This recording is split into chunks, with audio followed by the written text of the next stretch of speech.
Most distributed systems rely on a central server to coordinate everything. But there is a different model, one where every participant shares the load equally. In this video, we explore peer-to-peer architecture, what it is, how it works, and when it is the right tool for the job. Client-server is the default mental model. Clients ask, a server answers. It works well, but it concentrates risk and cost in one place. If the server goes down, everyone is cut off. If traffic spikes, the server buckles. Peer-to-peer architecture grew out of the pressure to remove that central dependency entirely, spreading responsibility across every participant instead. Think of a traditional library as the client-server model, one authoritative source, and everyone depends on it. A peer-to-peer network is more like a community book swap club. Every member is both a borrower and a lender.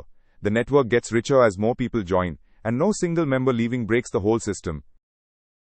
In a client-server system, all arrows point toward the center. Clients are consumers, the server is the sole producer. In a peer-to-peer network, every node sits at the same level. Peer A can request data from peer B, and moments later, serve that same data to peer C. There is no privileged central node. Each participant contributes resources to the shared network. When peer A needs a file, it does not ask a server. It broadcasts a query across the network. A discovery mechanism, which might be a distributed hash table or a tracker, identifies which peers hold the data. Peers A then downloads different chunks from several peers simultaneously. Once it has the complete file, it immediately becomes a source for others, so the network grows stronger as demand grows. The central server model wins on simplicity. One place to enforce security, one source of truth, predictable behavior. Peer-to-peer wins on resilience and organic scaling. Removing any single peer never kills the network, and every new peer adds bandwidth rather than consuming it. The cost is complexity. You must solve peer discovery, handle untrusted nodes, and accept that different peers may temporarily hold different versions of the same data.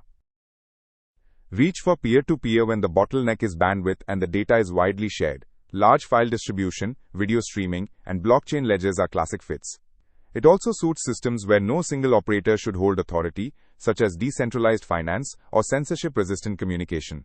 Stick with client-server when you need strong access control, guaranteed consistency, or a clear audit trail, because P2P makes all three significantly harder to achieve. Peer-to-peer architecture flips the client-server model on its head by making every participant an equal contributor. That removes the central bottleneck and eliminates the single point of failure, and the network actually gets stronger as it grows. But those gains come with real costs in security, peer discovery, and data consistency. So choose it deliberately when the problem truly demands decentralization.